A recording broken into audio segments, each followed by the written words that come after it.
Hello students, welcome to my class.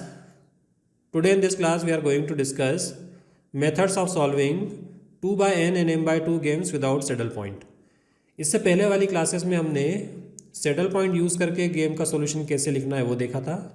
उसके बाद हमने 2 by 2 games without saddle points उनके लिए कौन सी मेथड्स है वो भी डिस्कस की थी। उसके बाद हमने प्रिंसिपल ऑफ डोमिनेंस डिस्कस किया था और हमने देखा था कि प्रिंसिपल ऑफ डोमिनेंस यूज़ करके आप किसी भी m by n game without saddle point को रिड्यूस कर सकते हो। तो वहाँ पर हमने देखा था कि गेम रिड्यूस होकर 2 बाय 2 ऑर्डर का हो जाता है। तो 2 बाय 2 ऑर्डर के लिए जो भी मेथड हमने डिस्कस की थी उससे हम उसको सॉल्व कर लेते हैं। लेकिन कई बार प्रिंसिपल ऑफ डोमिनेंस अप्लाई करने के बाद में गेम 2 बाय n और m बाय 2 ऑर्डर में रिड्यूस होता है। तो वहाँ पर हम कैसे गेम को सॉल्व करेंगे वो आज हम डिस्कस करेंगे। ऐसे गेम्स को सॉल्व करने के लिए हमारे पास दो मेथड्स हैं, जिसमें से एक है ग्राफिकल मेथड और दूसरी है मेथड ऑफ सब गेम्स। तो चलिए देखते हैं इन दोनों मेथड्स को 2 by n and m by 2 games के लिए हम कैसे यूज़ करेंगे। ये जो गेम है two by N and m by 2 games वो इस तरह से आपको दिखाई देंगे। इसमें प्लेयर ए के लिए या प्लेयर बी के लिए दोनों में से कोई एक प्लेयर के पास में एग्जैक्टली 2 स्ट्रेटजीज होंगी। सो प्लेयर ए के पास में A1 A2 हो सकती है और प्लेयर बी के पास में B1 B2 up to BN n strategies हो सकती हैं। तो सॉल्व करते समय हम सबसे पहले चेक करेंगे कि इन गेम्स में सैडल पॉइंट है या नहीं है। अगर सैडल पॉइंट है तो फिर ये मेथड नहीं लगाएंगे। सेकंड वाला जो गेम है वो m बाय 2 गेम है। इसमें m रोज हैं और m स्ट्रेटजीज है प्लेयर ए के पास में और प्लेयर बी के पास में 2 स्ट्रेटजीज है B1 B2। सबसे पहले आप सैडल पॉइंट चेक करोगे। सैडल पॉइंट नहीं है तो प्रिंसिपल ऑफ डोमिनेंस भी लगा के देखोगे। हो सकता है कि इनमें से कुछ स्ट्रेटजीज ऐसी हो जो डिलीट हो जाए और फिर जो सिंप्लीफाइड गेम बचता है अगर वो 2 बाय 2 है तो उसको सॉल्व कर लो 2 बाय 2 वाली मेथड से। और अगर वो 2 बाय n और m बाय 2 गेम हो जाए तो फिर आप उसको इन मेथड से सॉल्व करोगे जो भी हम डिस्कस करेंगे। There are two methods, graphical method and method of sub games. So these are the two methods, graphical method and method of sub games. So example लेते हैं इसके लिए, how to apply these two methods. So look at this game. Here you have to find optimal strategies for A and B. A के पास 2 strategies हैं, B के पास 5 strategies हैं. So you have to find solution of this game. This is player A. This is player B. So first of all you check saddle point है या नहीं. So saddle point के लिए हम क्या करते हैं, रो मिनिमा फाइंड करेंगे सबसे पहले. So मिनिमम वैल्यू रो में क्या है, -2. यहाँ पर मिनिमम वैल्यू क्या है, -3. और कॉलम मैक्सिमा अगर फाइंड करते हैं तो 2, यहाँ पर आएगा 4, यहाँ पर है 5, हियर इट इज़ 1 एंड 6। सो इन सब में मिनिमम क्या है, 1। सो मिनिमैक्स हो गया 1 एंड मैक्सिमिन हो गया -2। सो यहाँ पर maximum of minimum is -2, minimum of maximum is 1। So saddle point does not exist. तो ये इंश्योर हो गया कि सैडल पॉइंट नहीं है। फिर हम आगे बढ़ेंगे। अब सैडल पॉइंट नहीं है तो फिर आप ऑप्टिमल स्ट्रेटेजीज एज्यूम करोगे। प्लेयर ए के लिए आपके पास में P1 P2 दो ही स्ट्रेटेजीज हैं। सो इसके लिए प्रोबेबिलिटी होगी P1, इसके लिए प्रोबेबिलिटी होगी P2। एंड प्लेयर बी के लिए अब आपके पास में जो स्ट्रेटेजीज हैं वो Q1 Q2 Q3 Q4 Q5। सो 5 स्ट्रेटेजीज हैं तो इन सब के लिए प्रोबेबिलिटी लेना है। हो सकता है इसमें से कोई स्ट्रेटेजी वो यूज़ नहीं करे तो उसकी प्रोबेबिलिटी 0 हो जाएगी। तो इसके लिए सभी के लिए प्रोबेबिलिटीज आपको लेना है। So optimal strategy for B will look like this. यहाँ पर 5 कोऑर्डिनेट्स होंगे और इसमें हर एक में प्रोबेबिलिटी होगी। जो भी स्ट्रेटेजी वो यूज़ करेगा उसके लिए कुछ नॉन जीरो प्रोबेबिलिटी आएगी और जो वो यूज़ नहीं करेगा उसके लिए 0 आ जाएगी। बट लिखना आपको इसी फॉर्म में है। जितनी स्ट्रेटेजीज हैं उतनी आपको यहाँ पर प्रोबेबिलिटीज़ होनी चाहिए।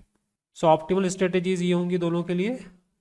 ए के लिए 2 ही स्ट्रेटेजीज हैं, सो उनके लिए प्रोबेबिलिटी हो गई है P1 P2। P1 is the probability of using A1, P2 is the probability of using A2. Similarly, Q1 is the probability of using strategy B1, Q2 probability of using strategy B2 and so on. इसके बाद आप principle of dominance लगा के check कर सकते हो कि हो सकता है कुछ स्ट्रेटेजी जो है वो डिलीट हो जाए। सो अभी रो वाइज आप देखोगे तो कोई भी रो डिलीट नहीं हो रही है। कॉलम वाइज आप प्रिंसिपल ऑफ डोमिनेंस लगा सकते हो। सो ये वाला जो है रिड्यूस्ड गेम मिला आपको। अब आप इसमें चेक कर सकते हो कि कोई भी रो या कॉलम डिलीट नहीं हो रहा है। So now you are left with 3 strategies for B and 2 strategies for A. एक बात हमेशा ध्यान रखना है कि प्रिंसिपल ऑफ डोमिनेंस लगाने के बाद में जो भी रिड्यूस्ड मैट्रिक्स आता है उसमें फिर से आप सैडल पॉइंट चेक करो। अगर सैडल पॉइंट एग्जिस्ट करता है रिड्यूस्ड गेम में तो फिर उसका सॉल्यूशन सैडल पॉइंट से ही आएगा, फिर उसका सॉल्यूशन आप ग्राफिकल मेथड या मेथड ऑफ सब गेम से नहीं निकालोगे। सो अभी फिर से हमने चेक किया इसमें, यहाँ पर आपने देखा कि मिनिमम में -2, यहाँ पर मिनिमम में -3, यहाँ पर मैक्सिमम में 2, यहाँ पर मैक्सिमम में 5, यहाँ पर मैक्सिमम में 1। मैक्सिमम ये रहा यहाँ से, मैक्सिमम ऑफ मिनिमम वो है -2 एंड मिनिमम ऑफ मैक्सिमम वो है 1। सो अभी यहाँ पर अगेन सैडल पॉइंट नहीं है। सो अब हम इसको आगे प्रोसीड कर सकते हैं, ग्राफिकल मेथड या मेथड ऑफ सब गेम, दोनों में से कोई एक मेथड लगाएंगे। So first we solve this game by graphical method. Probability of using A1 is P1 and probability of using A2 is 1 - P1। P2 है, P2 को हमने लिखा है 1 - P1। तो यहाँ पर आप अगर आप देखोगे कि प्लेयर B अगर B1 यूज करता है, player B uses B1 only, so A का जो एक्सपेक्टेड पे ऑफ है वो क्या आएगा, वो आता है हमेशा प्रोबेबिलिटी से मल्टीप्लाई करते हैं हम। तो ये जैसे B अगर B1 यूज़ करता है, सो A का जो गेन है वो 2 है, सो एक्सपेक्टेड गेन हो जाएगा 2 × P1। सिमिलरली यहाँ पर -2 है, सो -2 × 1 - P1। सो ये जो आपके पास में दिखाई दे रहा है, this is expected gain of player A when B uses B1। Similarly when B uses B3, 5 × P1। B अगर B3 यूज़ करता है, A अगर A1 यूज़ करता है, तो एक्सपेक्टेड गेन हो जाएगा 5 × P1। देन अगर A A2 यूज़ करता है, then -3 × 1 - P1। And finally last वाली जो स्ट्रेटजी यूज़ करता है अगर B, तो एक्सपेक्टेड गेन हो जाएगा 2 × P1 plus 1 - P1, 1 × 1 - P1। So these are the expected gains of the player A when B uses B1, B3 and B4। So ये expected gains हैं of A। So expected gains of A when player B uses B1, B3 and B4। So B1 अगर use करता है player B, so ये expected पे of हो गया A का। Similarly B अगर B3 यूज़ करता है, तो expected पे ऑफ ये हो गया इसका 5 × P1 -3 × 1 - P1। सो ये हो गया B4, उसके करस्पॉन्डिंग एक्सपेक्टेड पे ऑफ हो गया। सो इस तरह से जितने भी आपके पास में B की स्ट्रेटेजीज बची है, उनके करस्पॉन्डिंग सभी के आप एक्सपेक्टेड पे ऑफ यहाँ लिख लो। अब इनको प्लॉट करना है, तो प्लॉट करने के लिए हम एक स्पेशल टाइप का एक ग्राफ लेंगे, डबल एक्सिस ग्राफ। उस ग्राफ के अंदर यहाँ पर क्या होगा, इस तरह से एक एक्सिस होगा, यहाँ पर P1 = 0 और यहाँ पर P1 = 1। इसके बीच में 0 और 1 के बीच में ये प्रोबेबिलिटी वेरी करेगी। तो यहाँ पर हम एक्सपेक्टेड पे ऑफ कैसे फाइंड करेंगे, P1 = 0 के करस्पॉन्डिंग क्या है, अगर आप देखोगे P1 = 0 के करस्पॉन्डिंग है -2। सो अभी आपके पास में जो P1 के करस्पॉन्डिंग जो भी वैल्यू आएगी वो आएगी -2। सो इसको ये एक एक्सिस इधर बनाएंगे हम, और P1 = 1 करेंगे, सो वैल्यू आएगी 2।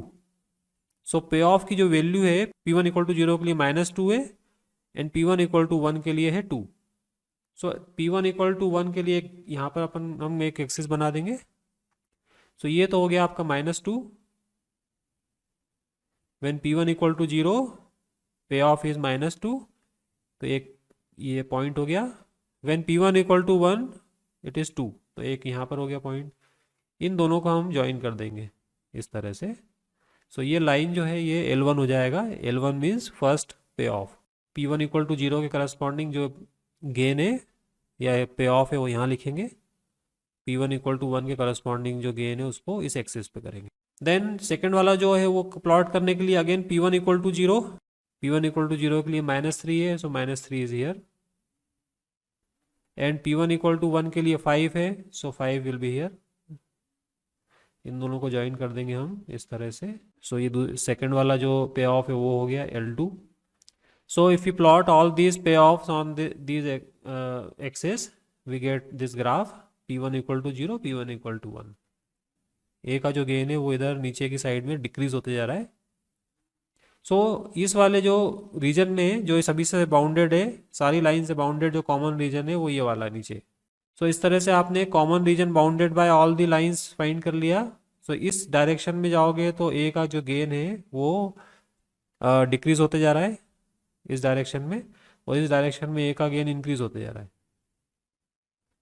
सो यहाँ पर ए का जो मैक्सिमम गेन है, मिनिमम में सबसे मैक्सिमम, सो मिनिमम इधर जा रहा है, मिनिमम में अगर आप जाओगे तो सबसे मैक्सिमम किस पे आएगा, तो यहाँ पर जितने भी पॉइंट्स दिखाई दे रहे हैं आपको कॉर्नर पॉइंट्स, उन कॉर्नर पॉइंट में जो सबसे हाईएस्ट पोजीशन पे है वो हो जाएगा point of maximin, maximum of minimum. तो ये वाला पॉइंट है, ये वाला पॉइंट है, ये वाला पॉइंट है, कॉर्नर पॉइंट्स। तो जितने भी कॉर्नर पॉइंट्स हैं उन कॉर्नर पॉइंट्स में जो सबसे टॉप पोजीशन पर है वो हो जाएगा मैक्सिमम ऑफ मिनिमम, क्योंकि ये सारे मिनिमम गेन्स हैं जो आपको मिल रहे हैं। सो इस रीजन के अंदर कोई भी आप पॉइंट लोगे वो पॉइंट इसका गेन होगा corresponding to that probability, probability की जो वैल्यू होगी उसके करस्पॉन्डिंग उसका गेन होगा। सो इनमें सबसे टॉप में जो पॉइंट है वो ये वाला है। So this point is the point of maximin. कौन कौन सी लाइंस का इंटरसेक्शन है ये पॉइंट, ये है L1, ये जा रही है L1 एंड L3। जो पॉइंट ऑफ मैक्सिमिन है it is the point of intersection of the pay of L1 and L3। सो ये दो स्ट्रेटेजीज अब बचेंगी, B1 and B4, B3 delete हो जाएगी। So this is the reduce game. So यहाँ पर again you check saddle point है या नहीं, वो सबसे पहले चेक करना है जो भी रिड्यूस गेम आया है। So there is no saddle point in this game. So इसको आप किसी भी मेथड से सॉल्व कर लो यूजिंग अरिथमेटिक मेथड और method of oddments. So P1 probability of using this A1 is this P1, और ये हो जाएगा P2, 1 minus P1। Similarly Q1 means probability of using B1 and Q4, ये Q4 है। So Q4 is the probability of using B4। बाकी सभी zero है, Q2, Q3, Q5, Q6 जो भी है वहाँ पर वो सारी जीरो है, Q5 तक है, Q5 भी जीरो है। और वैल्यू ऑफ द गेम भी आपको पता है, ये अरिथमेटिक मेथड से हमने लिखा है। So value of the game is -2/7। So optimal strategies हम कैसे लिखेंगे, अब इस तरह से लिखेंगे। प्लेयर ए के पास में दो स्ट्रेटेजीज हैं, A1 A2, उनकी प्रोबेबिलिटीज ये हैं 3/7, 4/7। एंड प्लेयर बी के लिए जो स्ट्रेटेजीज हैं वो इस तरह से लिखेंगे हम। वो B1 यूज़ करता है, सो B1 की प्रोबेबिलिटी है 3/4। B2 B3 है नहीं इसलिए 0। फिर B4 यूज़ करता है तो B4 के लिए प्रोबेबिलिटी है 4/7। B5 यूज़ नहीं करता है इसलिए 0। सो B के लिए स्पेशली इस तरह से लिखना है, ऐसा नहीं है कि आप B के लिए भी 3/4, 3/7 एंड 4/7 लिख दो इस तरह से। So the value of the game is -2/7 which is gain to B। तो ये एक मेथड है ग्राफिकल मेथड जिससे 2/2 में रिड्यूस हो गया। अब अगर आप ग्राफिकल मेथड यूज नहीं करना चाहते हो तो दूसरी एक मेथड और है, इसको हम बोलते हैं मेथड ऑफ सब गेम्स। सो सब गेम्स के लिए भी आपको यहाँ तक तो वही काम करना है, दैट मीन्स पहले सैडल पॉइंट चेक किया आपने, फिर प्रिंसिपल ऑफ डोमिनेंस लगाया, और जो रिड्यूस गेम आया है उसमें आपने चेक किया कि कोई भी सैडल पॉइंट नहीं है। तो ग्राफिकल मेथड जहाँ से स्टार्ट की थी उसके पहले तक जो भी काम किया था वो तो आपको करना है। अब मेथड ऑफ सब गेम में हम क्या करेंगे, यहाँ पर हम सब गेम्स इसके 2/2 के जितने भी पॉसिबल सब गेम्स है वो हम फाइंड करेंगे। इस सब गेम में सबसे पहले आप चेक करोगे सैडल पॉइंट। अगर आप चेक करोगे तो यहाँ रो मिनिमा आ गया 2, यहाँ पर रो मिनिमा आ गया -3, यहाँ पर 2, और यहाँ पर मैक्सिमा है 5। तो सैडल पॉइंट डायरेक्ट भी एग्जिस्ट कर रहा है इसमें। वैसे अगर आप देखोगे तो यहाँ पर मिनिमम वैल्यू है 2 और यहाँ पर है maximum 2। So this is the solution. इस सब गेम का जो सॉल्यूशन है वो सैडल पॉइंट यूज करके लिखा है हमने। So value of the game is 2, P1 = 1, P2 = 0, similarly Q1 = 1, Q3 = 0। सो ये तो हो गया इस गेम का सॉल्यूशन। सेकंड जो सब गेम है वो B1 B4 दो, ये last first and last column ले लिया। सो ये वाला हो गया सब गेम, इसको फाइंड करेंगे। इसमें आपने देखा सैडल पॉइंट है या नहीं। तो सैडल पॉइंट के लिए सबसे पहले आपने देखा यहाँ रो मिनिमा है -2, फिर यहाँ पर रो मिनिमा -2, फिर यहाँ पर आपने देखा कॉलम मैक्सिमा 2, यहाँ पर आपने देखा कॉलम मैक्सिमा 1। सो यहाँ पर मिनिमम ऑफ मैक्सिमम जो है वो 1 है और यहाँ मैक्सिमम ऑफ मिनिमम है -2। सो अभी सैडल पॉइंट नहीं है। सैडल पॉइंट नहीं है then you can apply method of oddments और जो भी दूसरी मेथड है arithmetic method. So method of oddment से हम क्या करेंगे, सॉल्व कर लेते हैं, क्योंकि मेथड ऑफ ऑडमेंट से जल्दी हो जाएगा सॉल्व। सो यहाँ पर 1 जो भी मैक्सिमम वैल्यू है minus minimum value, so maximum 1 minus of -2, सो 3 हो गया। इसको यहाँ लिखेंगे हम मेथड ऑफ ऑडमेंट में। फर्स्ट वाली रो के लिए ऑडमेंट क्या होगा, 1 minus of -2 which is 3। Second वाले इसके लिए ऑडमेंट क्या होगा, 2 माइनस ऑफ -2, सो ये हो गया 4। सिमिलरली इस कॉलम के लिए ऑडमेंट क्या होगा, इस कॉलम के लिए ऑडमेंट होगा 2 माइनस ऑफ 2। इस 2 में से ये वाला -2 माइनस किया तो ये आ गया 4। फिर यहाँ से 1 में से ये -2 माइनस किया तो 3। सो मैं ये ऑडमेंट्स हो गए। ऑडमेंट्स यूज़ करके आप इजीली P1 P2 फाइंड कर सकते हो। P1 हो जाएगा 3/7, P2 हो जाएगा 4/7। तो ये P1 फाइंड करने के लिए 3/4 + 3। सो यहाँ P1 की वैल्यू होती है 3 ये दोनों का सम 3 + 4। P2 की वैल्यू हो जाएगी 4/3 + 4, ये P2। सो इस तरह से आप फाइंड कर सकते हो। सो इसका जो सॉल्यूशन आ रहा है गेम का, ये वाले सब गेम का, वो ये है। Value of the game find करने के लिए आप ये कॉलम यूज़ कर सकते हो। तो यहाँ पर वैल्यू ऑफ द गेम कैसे आया, 2 इंटू P1, इसके करस्पॉन्डिंग P1 है 3/7, प्लस -2 इंटू इसके करस्पॉन्डिंग P2 की आई है 4/7। सो ये इस तरह से आप फाइंड कर सकते हो। तो ये -2/7 आ जाएगी। देन थर्ड सब गेम B3 B4, थर्ड वाला जो सब गेम है वो B3 B4, उससे फाइंड कर लेंगे हम। तो यहाँ भी आप चेक कर लो कि सैडल पॉइंट है या नहीं। सो रो मिनिमा है -2, ये हो गया -3। फिर यहाँ पर आप देखोगे तो कॉलम मैक्सिमा 5, ये 1। सो अभी भी सैडल पॉइंट नहीं है, बिकॉज यहाँ मिनीमैक्स है 1 और मैक्सिमिन है -2। सैडल पॉइंट नहीं है और ना ही प्रिंसिपल ऑफ डोमिनेंस लग रहा है। तो इसमें भी ऑडमेंट्स फाइंड कर लो आप जल्दी से। सो फर्स्ट रो के लिए ऑडमेंट हो जाएगा 1 minus of 3, 4। Then 5 minus of 2, 4 and 7। Similarly इसके लिए ऑडमेंट फाइंड करेंगे तो ये आ जाएगा। यहाँ जो ऑडमेंट है वो है 5 माइनस ऑफ 3, 8 हो गया। इसके लिए 1 minus of 2, 3। So this is the solution. P1 हो जाएगा 4/11। तो यहाँ 4/4 + 7, तो 4/11। देन ये 7/4 + 7। सिमिलरली यहाँ पर 3/3 + 8 एंड 8/3 + 8। सो तीनों सब गेम्स के हमने सॉल्यूशन फाइंड कर लिए और तीनों सब गेम से कुछ हमको गेम वैल्यू मिली है। अब इन तीनों सब गेम्स में से ऑप्टिमल सॉल्यूशन कौन सा है ये हमको फाइंड करना है। सो ऑप्टिमल सॉल्यूशन के लिए हमको ये देखना है कि यहाँ पर गेम वैल्यू बी के लिए कौन सी गेम वैल्यू सबसे ज़्यादा है, क्योंकि बी अपनी स्ट्रेटेजीज का कॉम्बिनेशन चेक कर रहा है। पहले उसने B1 B3 चेक किया, फिर B1 B4 चेक किया, फिर B3 B4। सो इन सब में अगर आप देखोगे फर्स्ट सब गेम का जो सॉल्यूशन आया है V = 2। सो पॉजिटिव है, इसका मतलब है ये B को लॉस है और A को गेन है। तो ये वाली स्ट्रेटेजी में आप देख रहे हो कि V = 2 है which is gain to A and loss to B। So B ये वाली तो यूज़ नहीं करना चाहेगा जिससे लॉस हो रहा है, तो ये ऑटोमेटिकली हट गई क्योंकि यहाँ पर नेगेटिव दिख रहा है आपको। अब सेकंड वाली जो है उसमें -2/7 है, ये शो करता है gain to B and loss to A। ये भी नेगेटिव है, ये भी gain to B and loss to A। इन दोनों में से कौन सा मैक्सिमम है वो आपको फाइंड करना है। ठीक है, मैक्सिमम नेगेटिव, क्योंकि मैक्सिमम नेगेटिव विल शो कि B को गेन हो रहा है।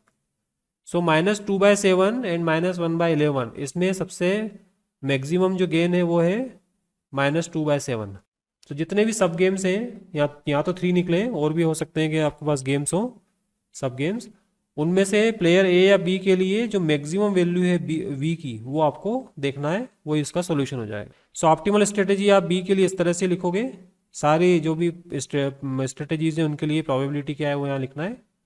सो यहाँ पर B1 एंड B4 के लिए नॉन जीरो है, बाकी सबके लिए जीरो है। प्लेयर ए के लिए 2 ही स्ट्रेटेजीज हैं, तो यहाँ पर इस तरह से लिखेंगे हम। The value of the game is -2/7 gain to B। अब ये दूसरा गेम लेते हैं, दिस इज 6x2 गेम, ठीक है, ये M/2 गेम का एग्जाम्पल है। सो इसमें अब ए के पास में 6 स्ट्रेटेजीज है, बी के पास में 2 स्ट्रेटेजी हैं, B1 B2, और अब ए को डिसाइड करना है कि उसको कौन सी 2 स्ट्रेटेजी या कौन सी स्ट्रेटेजीज उसको यूज़ करना है। सो इस गेम में भी आप सबसे पहले सैडल पॉइंट चेक करोगे। सो सैडल पॉइंट अगर आप देखोगे तो यहाँ पे मिनिमम है -3, यहाँ पर मिनिमम है 3। तो सैडल पॉइंट आप चेक कर लेना कि इसमें कोई सैडल पॉइंट नहीं है। सो सैडल पॉइंट नहीं है तो फिर आप इसके लिए स्ट्रेटेजीज इस तरह से लोगे, ऑप्टिमल स्ट्रेटेजीज फॉर ए। अब ए के लिए कितनी स्ट्रेटेजीज है उतनी प्रोबेबिलिटी लिखना है हमको, P1 P2 P3 P4 P5 P6। तो इनमें से जो भी नॉन जीरो होगी वो नॉन जीरो लिखेंगे और जो भी जीरो होगी वो जीरो लिख देंगे हम। बी के लिए 2 ही है इसलिए Q1 Q2 लेंगे हम। सो ए के लिए हमेशा इस तरह से लिखना है प्रोबेबिलिटी, जिससे ये मालूम पड़े कि ए के पास कितनी थी और उसने कितनी यूज़ की है। Now apply principle of dominance. तो कुछ रोज ऐसी हैं जो डिलीट हो सकती हैं। सो अब आपके पास में ये 4/2 गेम बच गया। अब इसमें भी आपने सैडल पॉइंट चेक किया, कोई सैडल पॉइंट नहीं है, आप चेक कर लेना, अगर सैडल पॉइंट होगा तो उसी से लिखना है सॉल्यूशन। तो अभी हमने चेक करके देख लिया है कि सैडल पॉइंट नहीं है। फर्स्ट मेथड जो है वो ग्राफिकल मेथड है जो हम यूज़ करेंगे इसमें। अगेन अब यहाँ पर एक्सपेक्टेड पे ऑफ हम प्लॉट करेंगे प्लेयर बी का। सो एक्सपेक्टेड पे ऑफ कैसे होगा, प्लेयर बी के लिए ये है Q1 और ये है Q2। Probability of using B1 is Q1, probability of using B2 is Q2। So player ए अगर A2 यूज करता है, सो एक्सपेक्टेड पे ऑफ बी का क्या होगा, वो होगा 3 × Q1 प्लस 5 × 1 - Q1। Q2 को मैंने ले लिया 1 - Q1। सो ए अगर A2 यूज कर रहा है, सो बी का जो एक्सपेक्टेड पे ऑफ है वो है 3 × Q1 plus 5 × 1 - Q1। Similarly player ए अगर A3 यूज कर रहा है, सो इसका एक्सपेक्टेड पे ऑफ हो जाएगा -Q1 प्लस 6 × 1 - Q1, जो भी आएगा सोल्यूशन के बाद। देन ये हो जाएगा 4 × Q1 प्लस 3 × 1 - Q1। फिर यहाँ पे हो जाएगा 6 × Q1 प्लस 2 × 1 - Q1। तो ये एक्सपेक्टेड पे ऑफ्स हो गए बी के, corresponding to every strategy of A. A की प्योर स्ट्रेटेजी के लिए बी का एक्सपेक्टेड पे ऑफ, सो उसको हमने कैलकुलेट कर लिया -2 Q1 प्लस 5। A3 यूज़ करता है तो इसका एक्सपेक्टेड पे ऑफ, A4 यूज़ कर रहा है एक्सपेक्टेड पे ऑफ, A6 यूज़ कर रहा है उसके लिए बी का एक्सपेक्टेड पे ऑफ। ये सारे पे ऑफ हम उसी तरह से डबल एक्सिस लेंगे, इसी तरह से यहाँ पर एक डबल एक्सिस हम लेंगे, लेकिन इस बार जो आपको वैल्यू है वो है Q1 इक्वल टू, ये Q1 equal to 0 and Q1 equal to 1 उसके लिए। सो यहाँ Q1 है। सो प्रोबेबिलिटी Q1 0 से 1 के बीच में वेरी करती है, तो ये एक्सपेक्टेड पे ऑफ भी वेरी करेगा। सो ये कितना है ये हमको प्लॉट करना है। सो Q1 इक्वल टू 0 पर 5 हो जाएगा, Q1 इक्वल टू 0 के करस्पॉन्डिंग जो पे ऑफ है वो 5 है। देन Q1 इक्वल टू 1 के पे ऑफ करस्पॉन्डिंग पे ऑफ 3 है। तो सो फर्स्ट वाला जो एक्सपेक्टेड पे ऑफ है वो इस तरह की लाइन हो जाएगी। Q1 इक्वल टू 0 के लिए 6 है, तो 6 यहाँ कहीं आएगा ऊपर, एंड Q1 इक्वल टू 1 के लिए हो जाएगा -1, तो -1 यहाँ पे आएगा। सो ये सारे एक्सपेक्टेड पे ऑफ उसी तरह से प्लॉट करना है जैसे आपने प्लॉट किए थे पहले वाले केस में। सो ये जो पे ऑफ है वो इस तरह से प्लॉट होंगे। अब ये जो पे ऑफ है ये बी के हैं, सो ऊपर अगर जा रहा है पॉजिटिव वैल्यू आ रही है अगर पे ऑफ की, तो वो बी को लॉस हो रहा है। तो इस डायरेक्शन में अगर जाते हैं तो बी को लॉस हो रहा है क्योंकि गेम वैल्यू पॉजिटिव होती जा रही है। सो ऊपर अगर हम जाएंगे तो ये बी को लॉस होते जाएगा। तो इस वाले पूरे रीजन के अंदर जो सबसे लोएस्ट पॉइंट है वो पॉइंट हो जाएगा point of minimax, minimum of maximum. So ये मैक्सिमम लॉसेस इसके इधर है। सो लॉस का सबसे मिनिमम जो है वो हो जाएगा मिनिमैक्स पॉइंट, जितने भी पॉइंट्स है कॉर्नर पॉइंट्स उन सब में जो लोअर पोजीशन पे है। सो ये मिनिमैक्स पॉइंट हो गया। ये मिनिमैक्स पॉइंट किसके करस्पॉन्डिंग है वो लाइन देख लो, ये L4 है, this is line L4 and this is line L1। L4 means this and L1 means this. Therefore the game reduces to this 2x2 game, और इस 2x2 गेम में आप चेक कर लो कि इसमें कोई सेटल पॉइंट नहीं है।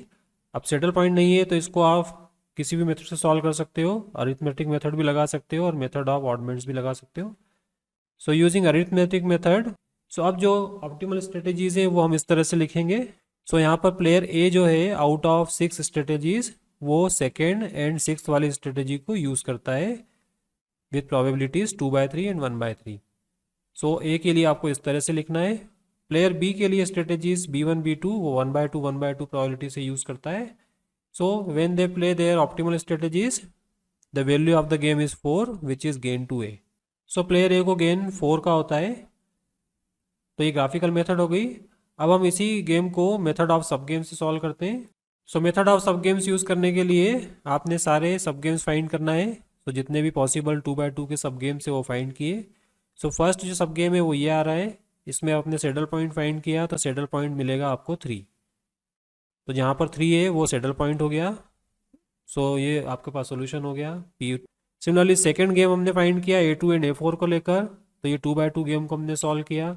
यहाँ पर कोई सेडल पॉइंट नहीं है तो अभी इस मेथड ऑफ ऑडमेंट्स लगा दी हमने और इससे हमने इसको सॉल्व कर लिया। So you know how to find oddments. So इसका जो सोल्यूशन आ रहा है वो ये आ रहा है। थर्ड सब गेम हमने फाइंड किया, इसमें हमने चेक किया कि सेडल पॉइंट है या नहीं, तो सेडल पॉइंट इसमें नहीं है तो हमने इसको मेथड ऑफ ऑडमेंट से सॉल्व कर लिया। सो ऑडमेंट्स फाइंड किए हमने और हमने फाइंड किया तो आपको मिला P2 equal to 2x3, P6 equal to 1/3, Q1 equal to 1/2, Q2 equal to 1/2 and the value of the game is 4। Similarly fourth वाला सब गेम हमने फाइंड किया और इसमें हमने फाइंड करके देखा कि सेडल पॉइंट है या नहीं। सो सेडल पॉइंट इसमें भी नहीं है। सो इसका सॉल्यूशन फिर से मेथड ऑफ ऑडमेंट से फाइंड किया हमने and we find that the solution is this.